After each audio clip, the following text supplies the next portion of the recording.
आज हम लोग अनएम्प्लॉयमेंट यानी कि इसका हिंदी क्या होता है, बेरोजगारी पे क्या पढ़ने वाले हैं, ए से।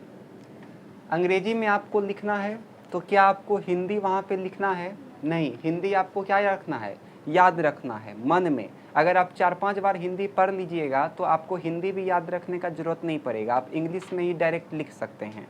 बात समझ में आया? इसी ऐसे को आप हिंदी में भी लिख सकते हैं, अगर हिंदी में आएगा लिखने के लिए तो आप उसमें लिख सकते हैं। और अंग्रेजी जो भी हम आपको बताएंगे ऐसे का, उसको आप कहाँ लिखिएगा, अंग्रेजी का ऐसे में। बात समझ में आया? तो जो हम पढ़ रहे हैं आप लोग एक बार ध्यान से सुनिएगा, उसके बाद आप लोग मन में रिपीट करिए इसको, अभी ही याद हो जाना चाहिए ये तीनों लाइन, एक पैराग्राफ। जैसे आज़ादी के बाद भारत में अनेक समस्याएं थी जो देश के विकास में बाधा बन रहा था। क्या आपको ये याद हुआ? आज़ादी के बाद देश में अनेक समस्याएं थी जो देश के विकास में बाधा बन रहा था, याद हुआ? उनमें से एक समस्या बेरोजगारी है जो देश के विकास में बाधा बना हुआ है। भारत के राष्ट्रपिता महात्मा गांधी कहते हैं, या महात्मा गांधी ने भी बेरोजगारी के समस्या को समस्याओं का समस्या कहा है। क्या ये आपको 3 लाइन याद रहेगा? सबको याद रहेगा?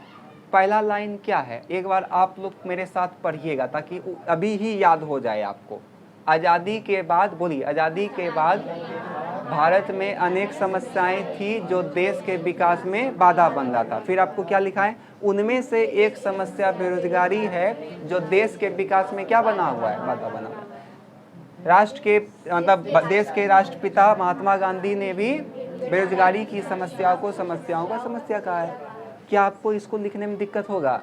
अगर आप इसको कॉपी में लिखिएगा तो हमको लगता है 3 से 4 लाइन आराम से हो जाएगा, ज़्यादा ही हो जाएगा, 5-6 लाइन हो जाएगा आपका, होगा कि नहीं होगा? ऐसे कितना पेज का, 1.5 पेज का लिखना पड़ता है। तो ध्यान से इसको समझिए। आज़ादी का इंग्लिश क्या हो जाएगा, इंडिपेंडेंस, और के बाद का आफ्टर, भारत का, इंडिया या भारत भी आप लिख सकते हैं, अनेक का मैनी, समस्या का प्रॉब्लम, विकास का डेवलपमेंट, और बाधा का क्या हो जाएगा, हिंड्रांस। आपको टेलीग्राम पे भेजा गया था कुछ वर्ड मीनिंग। उनमें से एक समस्या बेरोजगारी, बेरोजगारी का अंग्रेजी क्या हो जाएगा, अनएम्प्लॉयमेंट। विकास का तो आपको पता ही है, बाधा। देश के राष्ट्रपिता यानी कि father of the nation Mahatma Gandhi, बेरोजगारी आपको पता है अंग्रेजी, समस्या का अंग्रेजी आपको पता है। अब इसका ट्रांसलेट हम लोग करेंगे, बताइए। आफ्टर इंडिपेंडेंट, इसका इंग्लिश क्या हो जाएगा, आफ्टर इंडिपेंडेंट भारत में अनेक समस्याएं थी। सब्जेक्ट नहीं है यहाँ पे तो देयर लगा दीजिए, there are many problem in India. अच्छा, यहाँ पे थी है तो वहाँ पे हम क्या लगा देंगे, वेयर लगा देंगे, क्योंकि प्लूरल है तो वेयर लगा देंगे, आवाज नहीं लगेगा। There were many problem in India, जो का अंग्रेजी विच, देश के विकास में बाधा बन रहा था, विच बन रहा था, ये ना है विच, बनना का क्या हो जाता है, बिकम, विच बिकम, या फिर विच बाधा बन रहा था। इसका लिखिएगा आप लोग हिंडरिंग, क्या लिखना है आपको, हिंडर लिखना है और आईएनजी लगा देना है। बात समझ में आया? तो hindering in development of the country. अब एक बार आप पूरा का लाइन बोल दीजिए तो क्या बन जाएगा, after independence there were many problem in India which hindering in development of the country.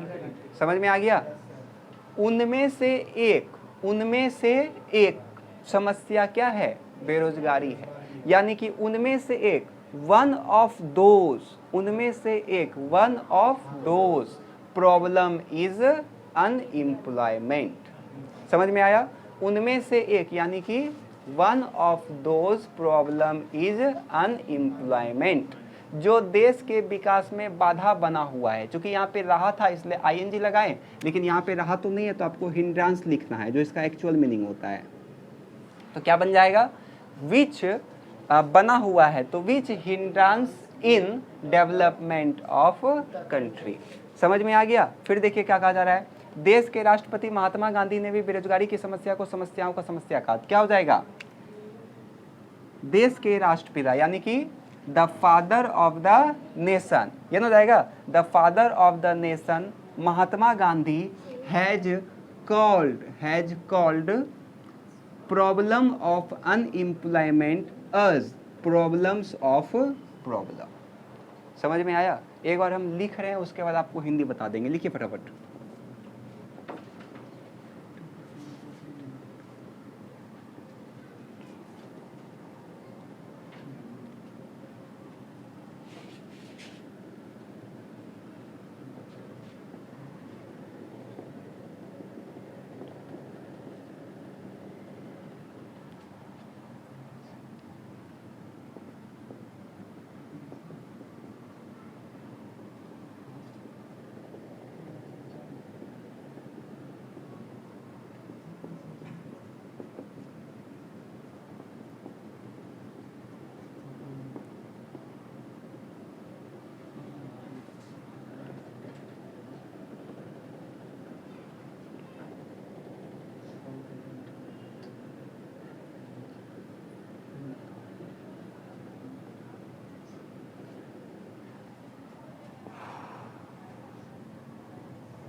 लिखिए।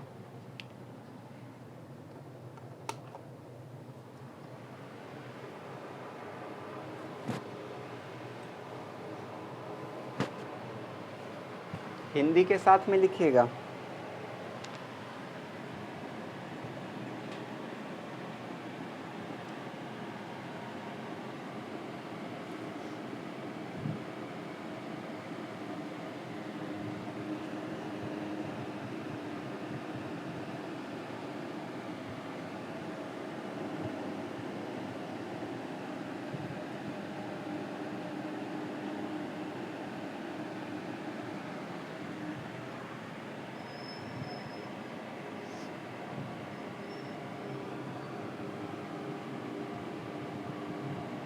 ये पहला पैराग्राफ खत्म हुआ। एक बार केवल इंग्लिश का हिंदी समझिए। बताइए आप लोग तो, आफ्टर इंडिपेंडेंस क्या हो जाएगा? आज़ादी के बाद there were many problem in India, यानी कि भारत में अनेक समस्याएं थी। विच यानी कि जो देश के विकास में क्या बना हुआ था? बाधा बना हुआ था। उनमें से एक समस्या बेरोजगारी है। तो one of those problem is unemployment, जो यानी कि विच बिकम क्या चीज? Hindrance in development of the country. देश के राष्ट्रपिता Mahatma Gandhi, the father of nation Mahatma Gandhi has also called क्या कहा है? बेरोजगारी की समस्या यानी कि द प्रॉब्लम ऑफ अनएम्प्लॉयमेंट। क्या कहा इसको? तो समस्याओं का समस्या। तो अज प्रॉब्लम ऑफ प्रॉब्लम। समझ में आया? स्पीड में उतारिए, और जिसका उतारा हो जाएगा वो एक जगह केवल इंग्लिश लिखिएगा। ओनली इंग्लिश, केवल इंग्लिश लिखना है एक जगह। जल्दी लिखिए।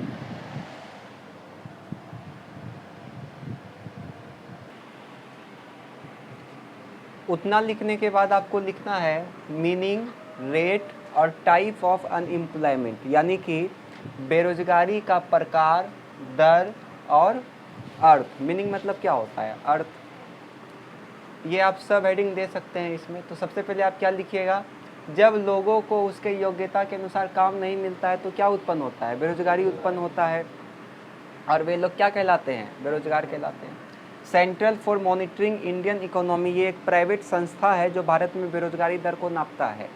इसके रिपोर्ट के अनुसार जो बेरोजगारी दर का तैयारी करता है, कौन? ये।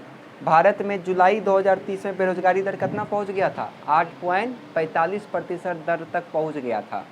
अब शुरू से अगर आप थोड़ा सा गौर करिएगा तो आपका आधा पेज बन जाएगा अंग्रेजी इतने में, नहीं बनेगा?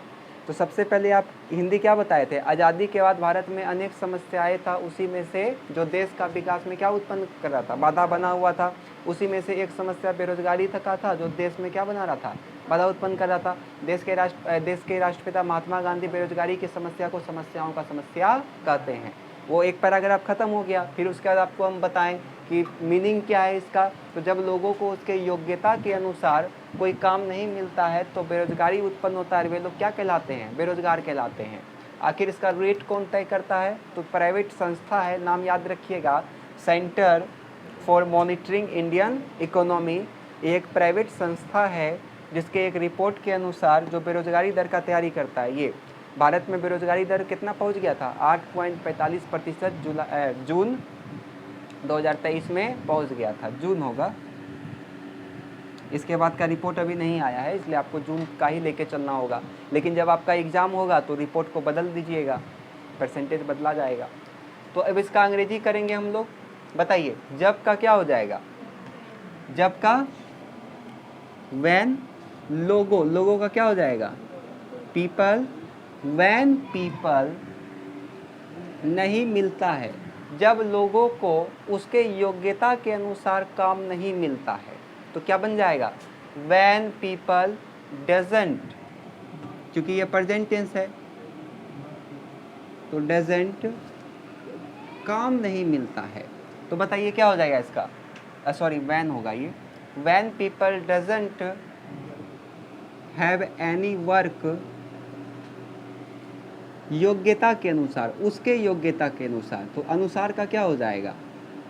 अकॉर्डिंग टू, उसका योग्यता, उसका योग्यता का क्या हो जाएगा? हिज, योग्यता का क्वालिफिकेशन। तो का क्या हो जाएगा?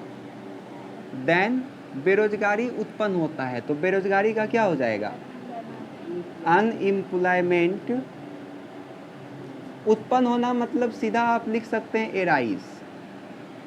आया समझ में? यानी कि क्या बन जाएगा? When the people don't. अच्छा, यहाँ पे मिलता है ना, तो यहाँ पे हैव कैसे लगा दिए? When the people don't get, मिलना का क्या हो जाएगा? गेट। यानी कि क्या बन जाएगा? When the people doesn't get any work according to his qualification then unemployment arise. तब अनएम्प्लॉयमेंट क्या होता है? एराइज होता है। क्या इसमें किसी को कोई दिक्कत है? समझ में आया? किस कोई वर्ड मीनिंग है जो नहीं छूट रहा है? जैसे क्वालिफिकेशन का क्या हो जाएगा? योग्यता। और बाकी तुमको लगता है सारा इसमें पता ही होगा। गेट मतलब क्या हो जाएगा? मिलना। यानी कि अंग्रेजी क्या बन जाएगा? When people does not get any work according to his qualification then unemployment arise. और तभी अनएम्प्लॉयमेंट क्या होता है? एराइज होता है। और का क्या हो जाएगा? एंड वे लोग का क्या हो जाएगा? दे कहलाते हैं तो दे कॉल्ड बेरोजगार। तो बेरोजगार का क्या हो जाएगा? अनएम्प्लॉयड। समझ में आया? उसके बाद देखिए, central for monitoring India economy, एक प्राइवेट संगठन के रिपोर्ट के अनुसार। तो पीछे से चलिए, अनुसार का क्या हो जाएगा? अकॉर्डिंग टू के रिपोर्ट। तो according to a report of, किसका रिपोर्ट? तो central for monitoring Indian economy. समझ में आया? According to a report of central for monitoring Indian economy, फिर कोमा दीजिए। ये क्या है? प्राइवेट संगठन है तो ए प्राइवेट संगठन का क्या हो जाएगा? ऑर्गेनाइजेशन। ये ना हो जाएगा। तो इस लाइन का हिंदी खत्म हो गया। अब आइए नीचे, जो का क्या हो जाएगा? विच भी लिख सकते हैं। डेट बेरोजगारी दर को तैयार करता है। तैयार करना का क्या हो जाएगा? प्रिपेयर। डेट प्रिपेयर द दर का क्या हो जाएगा? रेट। दर का क्या हो जाएगा? रेट ऑफ बेरोजगारी का क्या हो जाएगा? अनएम्प्लॉयमेंट। कोमा, भारत में जून 2023 में बेरोजगारी 8.45 दर तक पहुंच गया है। यानी कि बेरोजगारी का क्या हो जाएगा? पहले तो लिख दीजिए आप, इन इंडिया बेरोजगारी का क्या हो जाएगा? अनएम्प्लॉयमेंट पहुंच गया है तो हैड रीच, पहुंचना का reached, has reached rate of कितना 8.45% इन जून 2023। समझ में आया? इसके बाद अभी और है इसी पैराग्राफ में अभी थोड़ा सा, क्योंकि हम लोग रेट को पढ़ लिए, मीनिंग को पढ़ लिए, अब हमको क्या पढ़ना है? टाइप। उसके बाद ये वाला ख़त्म होगा, इसके बाद भी है, अभी ख़त्म नहीं हुआ है। किसी को कोई दिक्कत है? उतारिए स्पीड में।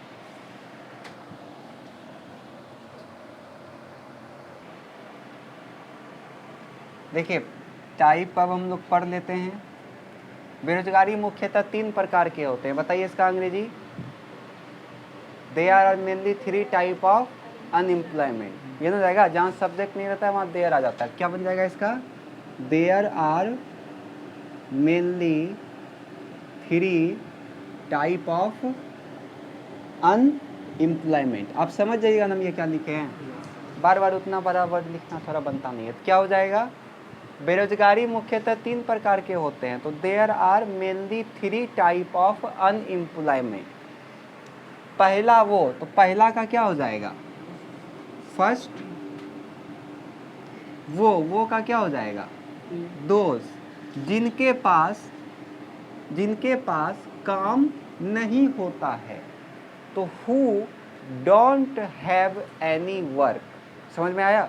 जिसके पास कोई काम नहीं होता है, जिसके पास कोई काम नहीं होता है, who do not have any work, who do not have any work. Any मतलब यहाँ पे कोई आ जाएगा, जिसके पास कोई काम नहीं होता है, मतलब क्या हो जाएगा? First those who do not have any work. दूसरा देखिए, दूसरा वो, तो दूसरा का क्या बन जाएगा बताइए? सेकेंडली दोज, जिसके पास उसके योग्यता के अनुसार कोई काम नहीं होता है। तो देखिए यहाँ से लेकर यहाँ तक तो सेम रहेगा, नहीं बात समझ में आ रहा है? उसके बाद उसके योग्यता के अनुसार तो लगा दीजिए अकॉर्डिंग टू हिज क्वालिफिकेशन। नहीं बात समझ में आया? क्या हो जाएगा? There are mainly 3 type of unemployment. First those who do not have any work. दूसरा क्या हो जाएगा? Secondly those who do not have any work according to his qualification. तीसरा वो, तो तीसरा वो का क्या हो जाएगा? थर्ड वो का दोज, जिनके पास, तो हु डू नॉट, सॉरी एक मिनट, देखिए जिसके पास कुछ समय के लिए काम होता है, तो कुछ समय के लिए काम होता है, यानी कि who have work for some time. लेकिन का बट, समय या मौसम खत्म होते ही या समाप्त होते ही, बट समय का क्या हो जाएगा? टाइम, और का या मौसम का सीजन समाप्त होते यानी कि एंड, वे बेरोजगार हो जाते हैं, यानी कि दे बिकम, बेरोजगार का अनएम्प्लॉय। आया समझ में? बेरोजगारी और बेरोजगार का इंग्लिश अलग होता है, सब में अनएम्प्लॉयमेंट नहीं होगा। तो यहाँ तक में किसी को कोई दिक्कत है? ये अभी ख़त्म नहीं हुआ है, इसके बाद हम लोग एक क्लास में और इसको ख़त्म करेंगे, ये आधा ख़त्म हुआ है। चलिए उतारिए।